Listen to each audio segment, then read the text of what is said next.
Kali ini kita akan membahas chapter 5 dari buku International Financial Management yang bab 5 ini membahas currency derivatives atau turunan-turunan currency atau mata uang. Pada chapter ini tujuan pembelajarannya adalah agar nanti kita mampu menjelaskan bagaimana kontrak forward atau forward kontrak itu dipakai untuk hedging atau lindung nilai dengan berdasarkan pada usaha untuk mengantisipasi pergerakan pada nilai tukar. Yang kedua adalah menjelaskan bagaimana kontrak future atau future kontrak yang biasa digunakan dan juga currency option kontrak ya yang biasa digunakan baik itu untuk hedging, lindung nilai ataupun juga kadang untuk spekulasi. Yang kedua-duanya juga sama-sama berkaitan dengan perubahan-perubahan pada nilai tukar. Yang pertama kita lihat beberapa hal mengenai forward market. Forward market ini yang akan menjadi fasilitator perdagangan kontrak ya untuk mata uang. Kemudian forward kontrak itu sendiri adalah kesepakatan antara sebuah perusahaan dan bank komersial untuk menukarkan sejumlah mata uang pada harga atau nilai tukar yang spesifik, yang itu kemudian disebut dengan forward rate ya, pada waktu yang juga sudah ditentukan di masa yang akan datang. Sebuah perusahaan internasional dia pasti akan mengantisipasi berbagai macam hal di masa yang akan datang, termasuk kebutuhan baik itu dia untuk membayar ataupun kemungkinan dia mendapatkan bayaran yang itu menggunakan mata uang asing. Nah, mereka bisa menggunakan forward kontrak semacam ini untuk memastikan ya supaya nilai tukarnya itu tidak merugikan mereka, karena nilai tukar kita sama-sama tahu bisa naik bisa turun ya sesuai dengan kondisi ekonomi. Nah, perusahaan supaya lebih aman biasanya memanfaatkan fasilitas forward kontrak ini. Nah, forward kontrak biasanya nilainya agak besar, yaitu minimal 1 juta US dollar ya, karena memang biasanya dipakai oleh perusahaan-perusahaan besar dan jarang dipakai oleh konsumen retail semacam kita ataupun perusahaan-perusahaan kecil. Kebanyakan ini untuk levelnya perusahaan multinasional. Sebagaimana di spot rate yang kemarin kita diskusikan, ada juga spread untuk bid dan ask ya pada forward rate. Selain itu, forward rate juga kadang mencakup apa yang disebut sebagai premium dan diskon. Premium ini terjadi seandainya forward rate-nya itu ternyata melebihi spot rate atau nilai tukar yang saat ini berlaku. Dengan kata lain, di atas disebut dengan premium, sedangkan seandainya dia di bawah harga spot rate, maka itu disebut dengan istilah diskon. Ini contoh bagaimana penghitungan adanya premium atau diskon dari sebuah forward rate. Nilai forward rate-nya berapa? Kemudian dikurangi spot rate dibagi dengan spot rate yang saat ini berlaku dikali 360, kemudian dibagi dengan N.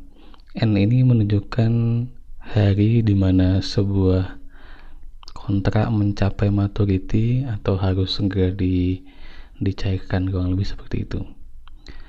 Contohnya kurang lebih dalam kasus pound sterling dan US dollar. Katakanlah nilai spotnya adalah untuk per 1 pound sterling adalah 1,681 dolar, sedangkan forward rate untuk pound sterling dengan data 90 hari adalah 101,677 dolar. Maka kita bisa hitung ya, kita lihat 1,677 dolar dikurangi 1,681 dolar dibagi 1,681 dikali 360 dibagi 90. ketemulah angka minus 0,95%. Dengan kata lain ya, karena nilainya minus atau di bawah, kita bisa mengatakan ada diskon sebesar 0,9% pada transaksi forward yang dilakukan ini. Nah, adanya premium ataupun diskon pada sebuah kontrak forward itu menunjukkan adanya perbedaan antara suku bunga di dalam negeri dan suku bunga di luar negeri, sehingga biasanya ini tidak membutuhkan arbitrase. Selain itu ada juga istilah lain yaitu yang digunakan namanya non-delivery forward contract atau NDF. Kebanyakan ini digunakan di sejumlah negara berkembang. Sebetulnya hampir sama dengan forward, hanya saja aktual exchange itu tidak ada, alias tukar menukar mata uang yang senyatanya itu tidak ada. Jadi lebih banyak pembayaran yang disampaikan oleh sebuah perusahaan katakanlah kepada perusahaan lain mengacu pada rate yang sudah disepakati, ataupun juga mengacu pada market rate yang berlaku pada hari di mana transaksi itu dilakukan. Jadi lebih pada model pembayaran dengan tidak harus tukar menukar ya, tapi langsung mungkin sesama dengan mata uang yang sama, tapi dilakukan biasanya di sejumlah negara berkembang. Sebetulnya meskipun tidak ada pertukaran secara langsung gitu ya, NDF ini tetap juga penting ya, karena sebetulnya bisa membantu perusahaan untuk melakukan lindung nilai. Jadi perusahaan di Amerika misalnya yang punya cabang di Indonesia, kalau sudah menggunakan NDF ini ya nanti pokoknya kalau rupiah fluktuatif, maka yang diacu adalah nilai kontrak yang disepakati di NDF. Tanpa harus menukarkan rupiah dan dolar, transaksi mungkin tetap bisa dilakukan dengan mata uang rupiah misalnya. Sama-sama bermanfaat untuk lindung nilai bagi sebuah perusahaan. Selanjutnya kita lihat pasar future untuk mata uang. Kita lihat dulu definisi kontrak di pasar future ini. Sebetulnya hampir sama ya dengan sebelumnya, yaitu dengan forward ya. Cuman bedanya nanti terutama nanti di besaran nilainya. Nah, future contract ini menjelaskan secara spesifik ya jumlah standar dari sejumlah mata uang yang akan ditukarkan pada waktu yang sudah spesifik. Nah, waktu yang diacu biasanya adalah hari Rabu ketiga di bulan Maret, Juni, September, dan Desember. Biasanya digunakan oleh perusahaan multinasional atau perusahaan besar untuk lindung nilai terhadap posisi mata uang yang mereka miliki. Nah, kalau perusahaan melakukan itu, tapi bagi spekulator gitu ya, bagi mereka yang memang ingin mendapatkan keuntungan dari spekulasi di pasar ya, mereka bisa juga manfaatkan itu dengan harapan akan mendapatkan keuntungan dari selisih nilai beli dan nilai jual ataupun sebaliknya. Dari nilai jual kemudian beli lagi di harga yang lebih murah. Nah, ini sama-sama bisa dipakai oleh baik itu spekulan ataupun perusahaan besar. Sedangkan di kontrak tadi kebanyakan hanya dipakai oleh perusahaan-perusahaan besar. Karena bisa digunakan oleh banyak pihak, future ini bisa diperdagangkan oleh perusahaan ataupun individu melalui broker ini terregistrasi di pasar bursa begitu ya. Kalau di luar negeri ada misalnya Chicago Mercantile Exchange gitu ya, ataupun juga nanti menggunakan sistem trading yang berlaku yang sifatnya otomatik, yang live ya, real time waktunya seperti itu. Atau juga bisa dilakukan dengan over the counter alias langsung ke loket-loket yang memberikan layanan jual beli future ini. Jadi kita pun yang tentunya setelah punya pengalaman terlebih dahulu ya, bisa juga melakukan transaksi di future ini. Meskipun untuk masalah hukum tentu nanti kita kembalikan ke prinsip yang kita akui, yang kita yakini dalam ajaran Islam. Nah, dalam rangka melakukan transaksi di future ini ada istilah yang harus kita ingat, yaitu istilah margin. Margin ini kurang lebih adalah kelebihan ataupun tambahan dana di luar dana pokok yang kita miliki. Jadi katakanlah kita punya uang 10 juta gitu ya. Nah, margin ini memungkinkan kita untuk membeli suatu barang dengan harga mungkin bisa sekali atau 2 kali lipat nilai uang pokok kita. Dari 10 menjadi misalnya 20 juta ataupun selebihnya. Karena itu biasanya memang banyak sekali broker ataupun pemberi fasilitas perdagangan future ini yang memberikan layanan margin. Itu juga nanti yang menjadi pertimbangan biasanya dalam konteks ajaran Islam mengenai perdagangan currency yang menggunakan future ini. Sehingga ini kita ulang lagi, kalau kita lakukan perdagangan future ya, maka kita harus punya margin untuk mengambil posisi. Kita akan lihat beberapa perbedaan antara forward market dan future market mengenai beberapa hal. Yang pertama biasanya mengenai ukuran kontrak ya. Di forward market biasanya sudah cukup customized, jadi sangat disesuaikan dengan perusahaannya, dan minimal kemarin tadi sudah kita lihat minimal agak banyak 1 juta US dollar. Di future market memang ada standarnya, tapi mungkin angkanya tidak sebesar di forward. Delivery date-nya atau tanggal di mana kontrak itu nanti akan disampaikan dalam forward market juga sama, customized, sedangkan di future market biasanya standardized. Jadi mengacu pada standar yang berlaku dan biasanya sangat cepat ya, real time. Nah, siapa yang ikut serta ya atau partisipannya? Kalau di forward market ada bank, ada broker ya, tapi spekulasi yang dilakukan oleh masyarakat biasanya tidak terlalu atau sulit dilakukan lah, dan memang tidak dianjurkan. Di future market juga hampir sama, hanya saja biasanya spekulasi masih mungkin dilakukan, tapi oleh mereka yang betul-betul sudah punya skill, punya keahlian. Kemudian ada security deposit atau simpanan yang harus dimiliki oleh perusahaan ataupun broker yang bertransaksi. Di forward market yang diacu adalah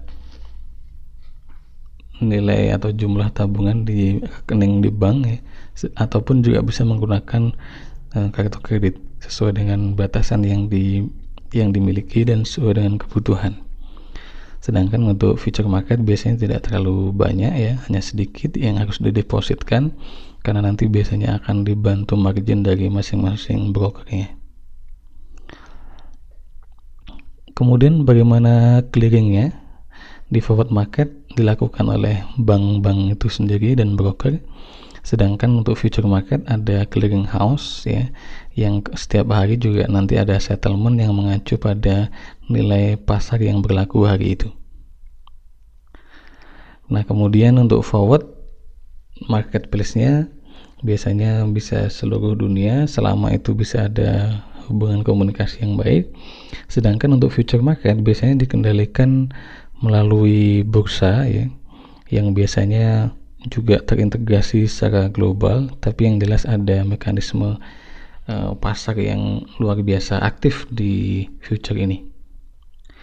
Kemudian berkaitan dengan masalah aturan atau regulasi, di forward ini karena kesepakatan terjadi biasanya antara bank dan MNC atau perusahaan besar, biasanya self-regulating, artinya tergantung kesepakatan di masing-masing. Sedangkan untuk future market biasanya ada lembaga khusus yang mengaturnya. Misalnya kalau di Amerika ada Community Future Trading Commission, ada semacam komisi, dan juga ada National Future Association. Di Indonesia tentu kita bisa mengecek nanti ke BBJ atau Bursa Berjangka Jakarta. dulu masih di bawah Bapepam dan saat ini kemungkinan besar sudah diatur dengan oleh OJK. Kemudian likuiditasnya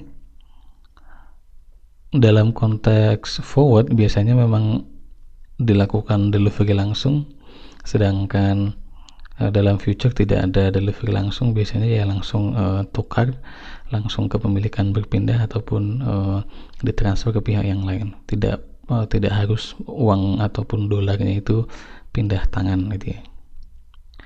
Nah, biasanya dalam forward ya untuk biaya transaksi acuannya adalah selisih keuntungan yang diperoleh bank ketika dia melakukan posisi beli dan jual atau bid and ask. Sedangkan dalam future nanti yang biayanya itu tergantung pada berapa broker akan ngambil fee dari setiap transaksi. Masing-masing broker tentunya sangat beragam dan kompetitif karena mereka akan menjaring sebanyak mungkin para trader di future ini. Secara umum biasanya nilai kontrak future ya itu nggak jauh beda dengan kontrak forward pada mata uang yang sama dan pada waktu yang relatif sama.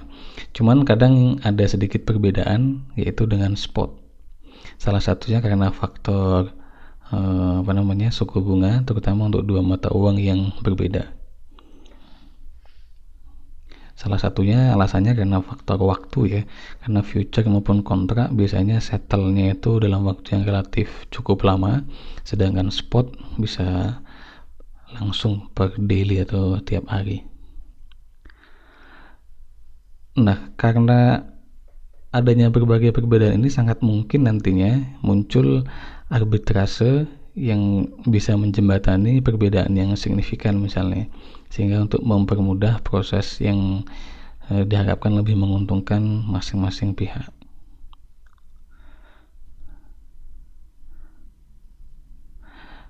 Untuk currency future contract atau kontrak future untuk mata uang tidak ada resiko kredit ya, karena transaksi itu nanti akan dikawal terus oleh clearing house atau bursa yang memantau ya, sehingga hanya pihak-pihak yang punya kemampuan untuk bertransaksi yang bisa bermain di situ.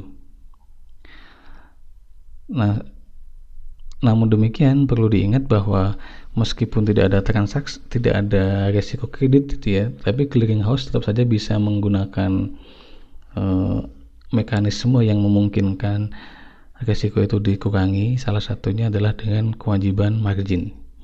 Margin ini nanti untuk membantu mengatasi masalah fluktuasi. Maka resiko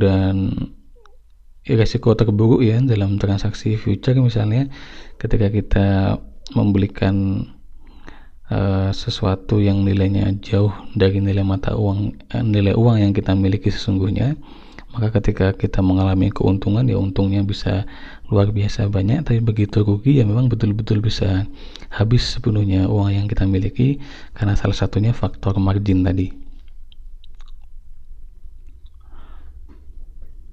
Nah, yang namanya spekulator atau spekulan ya tadi sudah kita singgung bisa melakukan transaksi di future market karena mereka biasanya mengharapkan keuntungan, baik itu ketika sebuah mata uang mengalami depresiasi ataupun sebaliknya mengalami apresiasi.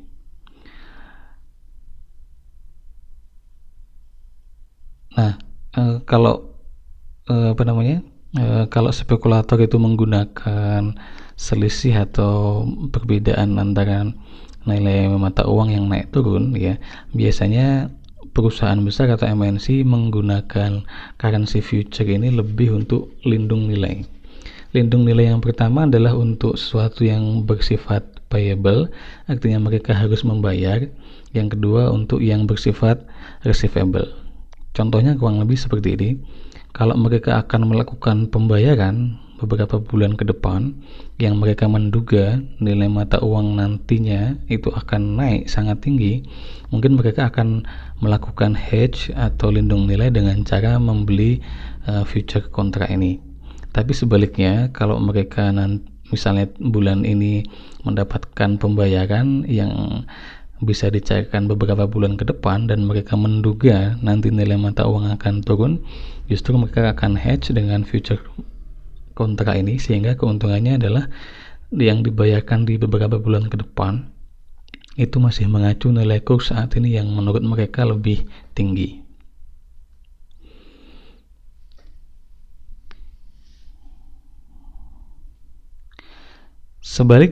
Selanjutnya, kalau kita kebetulan memegang kontrak future ya, kita bisa melakukan close posisi dengan cara menjual. Sedangkan si penjual sendiri juga sama, bisa melakukan close posisi dengan membeli kontrak yang sejenis. Kebanyakan meskipun tadi diniatkan ya kontrak future ini untuk dieksekusi pada masa maturity-nya atau masa di mana settlement-nya berakhir, banyak juga dalam future kontrak ini yang sudah dieksekusi atau sudah dilepas ya sebelum masa berakhirnya selesai. Nah, broker yang melakukan order biasanya baik itu beli maupun jual ya, nanti akan mendapatkan fee yang bentuknya hampir sama dengan bid S ya, atau selisih antara beli dan jual. Selanjutnya kita lihat pasar option.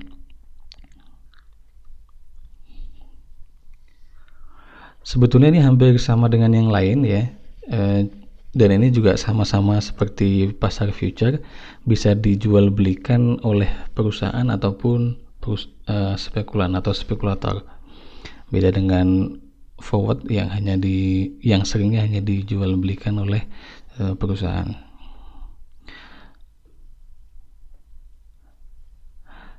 Hampir sama juga dengan sebelumnya. Untuk option ini akan menggunakan broker sebagai fasilitator, sebagai perantara perdagangan, dan juga membutuhkan margin. Di Amerika ada pasarnya atau ada bursanya sama-sama di Chicago, yaitu Chicago Board Option Exchange ya. Yang ini diatur oleh Komisi Sekuritas dan Bursa di Amerika atau Securities and Exchange Commission. Selain itu, tadi juga sudah kita singgung di depan, ada yang namanya over the counter market. Jadi biasanya ini langsung gitu ya, bank ataupun broker biasanya menawarkan opsi yang sesuai dengan permintaan atau sesuai dengan kebutuhan. Jadi langsung tidak lewat mekanisme bursa, tapi langsung deal, kesepakatan nego jual belinya seperti apa.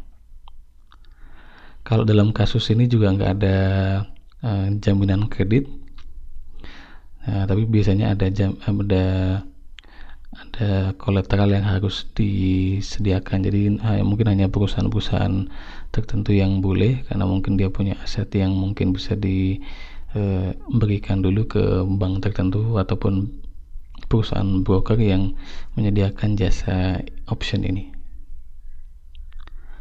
Nah, untuk option ada dua istilah yang digunakan, yaitu call dan put. Kita lihat dari yang call dulu. Kalau kita punya call option, itu artinya kita punya hak untuk membeli sejumlah mata uang pada sejumlah harga tertentu yang itu bisa dieksekusi pada waktu juga yang tertentu, atau istilahnya bisa exercise ya, ataupun strike price, harga dari call option tadi. Nah, call option itu bisa istilahnya yang digunakan in the money. Itu terjadi apabila spot rate ya, nilai yang saat ini berlaku untuk mata uang itu ternyata di atas nilai strike atau nilai exercise. Sedangkan at the money, seandainya spot rate-nya itu sama dengan strike price.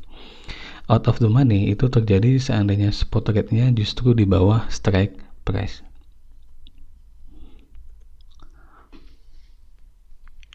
Seorang yang memiliki option gitu ya, dia bisa juga melakukan penjualan atau exercise optionnya, ataupun mereka bisa melepaskan membiarkan ya sampai optionnya itu habis masanya.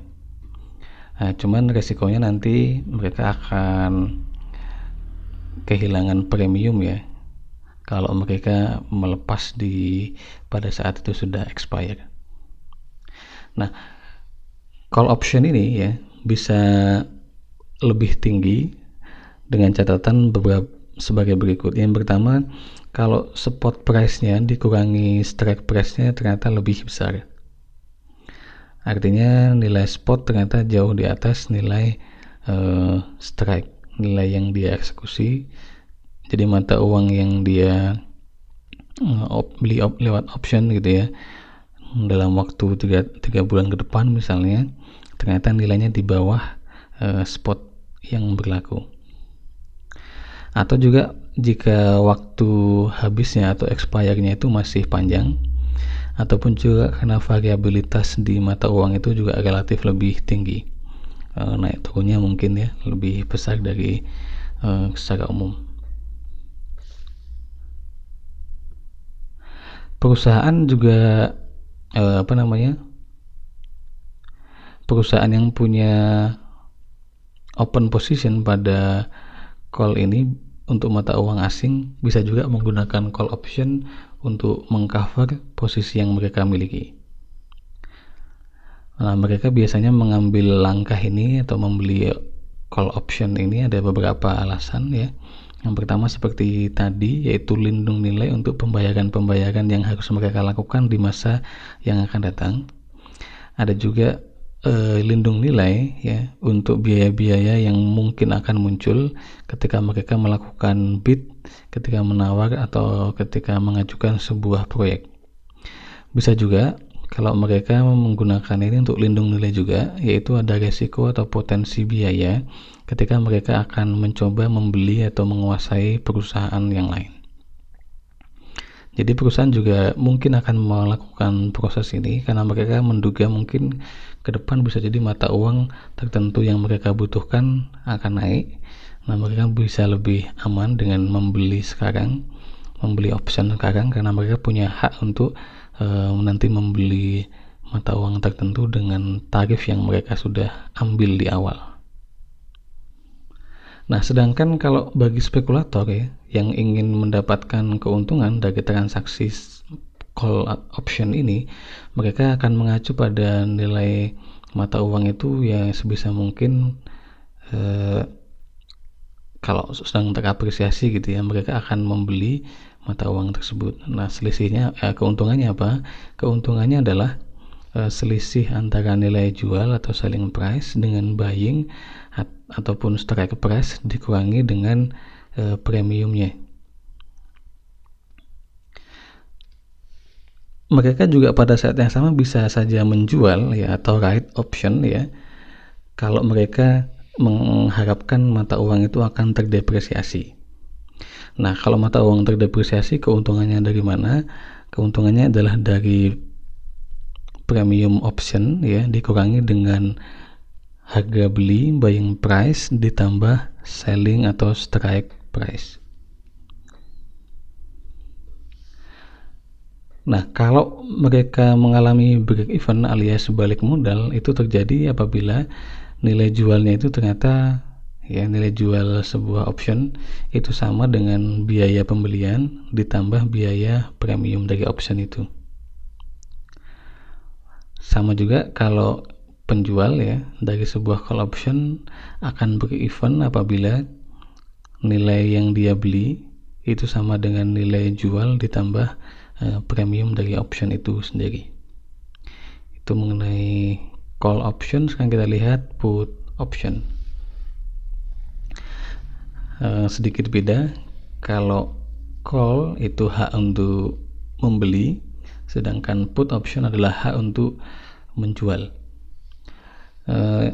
Put option ini adalah hak untuk yang dimiliki oleh seorang untuk menjual mata uang tertentu pada harga tertentu juga, yang harganya itu disebut dengan istilah strike price.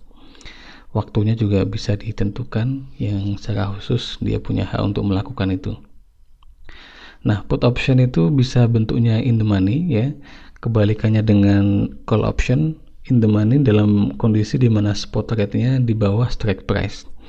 At the money ya, itu terjadi apabila spot rate-nya sama dengan strike price, dan out of the money apabila spot rate-nya di atas strike price. Kebalikan juga dari currency call option ya, put option premiumnya itu nanti akan menjadi lebih tinggi jika strike price-nya dikurangi spot rate-nya lebih besar ya. Kemudian juga di bawahnya relatif masih sama, yaitu kalau waktu habisnya call option ini masih lama juga, dan juga variabilitas dari mata uang juga lebih besar. Untuk perusahaan yang menggunakan menggunakan put option ini biasanya digunakan untuk mengamankan posisi mereka, terutama perusahaan yang ingin menjamin atau lindung nilai pada pendapatan-pendapatan yang mungkin akan mereka dapatkan di masa yang akan datang. Karena mereka nanti akan sell gitu ya, jadi mereka tentu ingin sell pada angka atau harga yang mereka yakini akan lebih menguntungkan.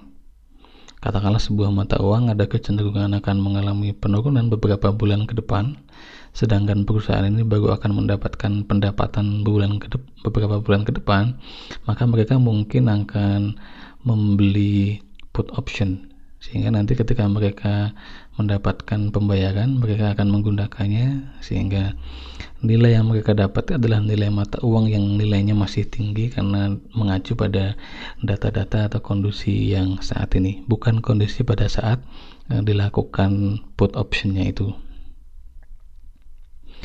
Spekulator ataupun spekulan juga sama ya, mereka bisa mencari keuntungan di sini. Kalau mereka mengharapkan sebuah mata uang itu akan mengalami depresiasi, mereka akan membeli. Caranya bagaimana supaya dapat untung? Ya tentu apabila nilai jual mereka itu lebih besar dari nilai beli dan biaya premiumnya.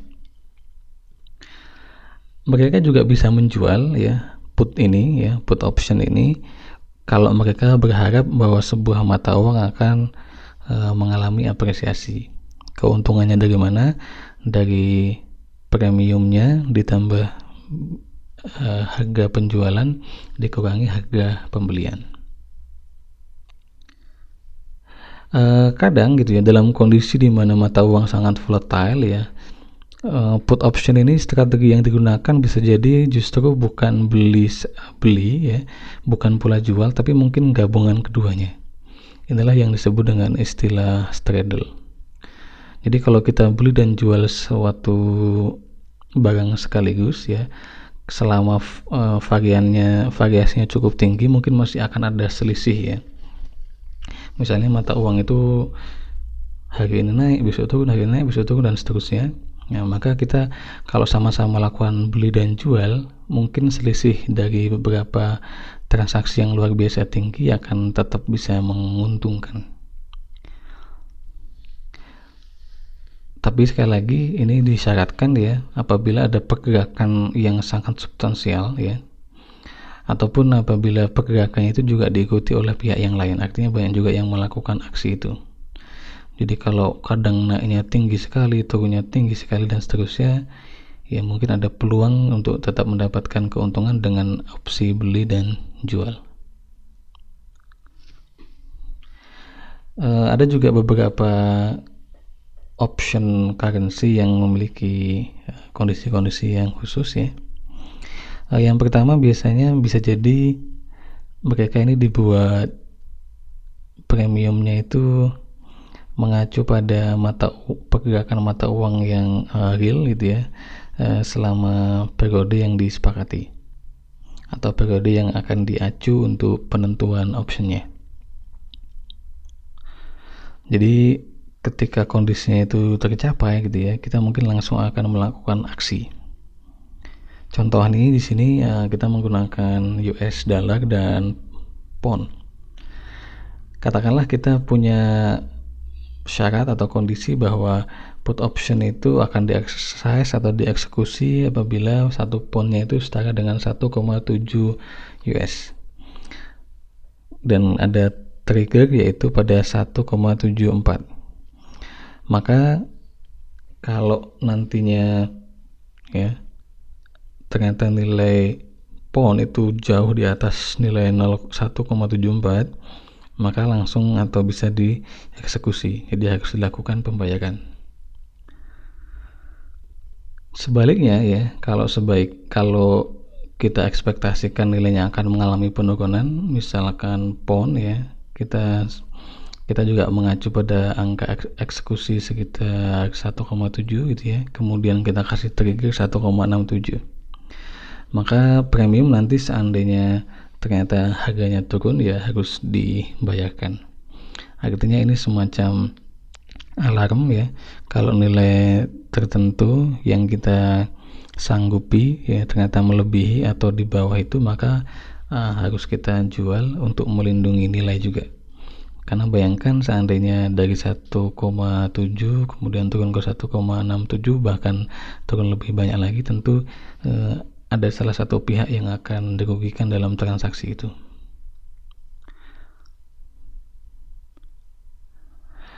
Tujuannya tentu supaya tidak terjadi pembayaran yang berlebihan ataupun sebaliknya yang terlalu kecil ya, karena ada fluktuasi nilai yang tidak terkendali atau di luar kebiasaan, kurang lebih seperti itu. Di Eropa juga ada sejumlah option untuk mata uang di sana. Sebetulnya hampir sama dengan cara yang digunakan atau dipakai di Amerika, hanya saja kalau untuk yang standar Eropa betul-betul hanya bisa di-exercise pada masa di mana option itu kontraknya habis. Sebelum habis tidak bisa dilakukan exercise atau dieksekusi lah. Biasanya perusahaan-perusahaan yang membeli option untuk melindungi nilai cash flow mereka di masa yang akan datang ya, kerugian semacam ini sebetulnya mungkin tidak terlalu penting lah bagi mereka. Mungkin mereka bisa menerima itu, sehingga biasanya premiumnya itu juga tidak terlalu tinggi, sehingga biasa jadi mata uang yang menggunakan option dalam standar Eropa ini juga lebih dipertimbangkan. Sekali lagi, premium ya kalau pas lagi tinggi dan ternyata menguntungkan mungkin akan dilirik, tapi dalam kasus di mana perusahaan tidak terlalu menilai itu ya, karena mungkin sudah mafhum bahwa ada selisih sekian rupiah atau sekian dolar dalam transaksi, ya mungkin mereka akan cenderung memilih yang premiumnya rendah, sehingga tidak terlalu dianggap masalah dengan kehilangan beberapa dolar dalam satu transaksi. Saja kita lihat bagaimana efisiensi pada future maupun option currency tadi. Seandainya ya transaksi yang terjadi itu di pasar di pasar future maupun pasar option itu betul-betul efisien, sebetulnya yang namanya spekulasi itu tidak akan terlalu banyak menguntungkan ya, karena yang namanya pasar efisien, kecenderungan harga itu akan selalu pada titik keseimbangan. Artinya fluktuasi yang mendadak itu akan jarang terjadi. Selain itu, kalau pasar itu efisien kan seluruh informasi juga terdistribusi dengan baik ya, sehingga tidak ada salah satu pihak yang diuntungkan dengan informasi yang lebih dahulu daripada informasi yang ada di pasar ya. Jadi harusnya kalau spekulasi itu tidak akan terlalu banyak untung kalau pasarnya memang betul-betul efisien. Nah, karena itu sebetulnya kalau seorang yang suka melakukan spekulasi, dia pun tetap harus siap dengan sejumlah resiko. Kenapa? Ya karena kalau memang pasar betul-betul efisien, dia mungkin tidak akan terlalu banyak untung. Dia sudah niat beli banyak mata uang A gitu ya, karena dia menduga nanti mata uangnya akan naik cepat karena masalah apa gitu, tapi ternyata faktanya mungkin tidak. Jadi dia mungkin akan siap-siap menghadapi resiko juga. Sedangkan untuk perusahaan gitu ya, kalau spekulan tadi niatnya mencari keuntungan dari selisih ya, perusahaan sebaliknya biasanya menggunakan baik itu future maupun option ya, demi menjaga agar mereka tidak terkena exposure pada perubahan nilai tukar yang biasanya juga sangat cepat. Bayangkan kalau mata uang rupiah gitu ya, saat ini kan 13.500-an gitu ya, tapi kalau akhir tahun kita prediksi akan mendekati 14.000, maka perusahaan yang akan melakukan aktivitas beli atau payable, maka dia mungkin akan lebih aman ya beli dolar saat ini. Tapi sebaliknya kalau perusahaan itu dia mau mendapatkan pembayaran akhir tahun, ya dia tentu lebih berharap bisa mendapatkan pembayaran dengan tingkat rupiah yang 14.000 itu. Dengan demikian, kalau kita masukkan ke persamaan yang kita diskusikan sejak awal ya, dampak dari adanya berbagai macam turunan mata uang itu dalam sebuah perusahaan multinasional adalah ke bagian ER-nya, yaitu expected exchange-nya. Kenapa demikian? Karena ternyata setelah kita pelajari bersama, ada future dan ada option yang membuat nilai tukar itu sangat fluktuatif, dan itu tentunya harus diantisipasi oleh perusahaan.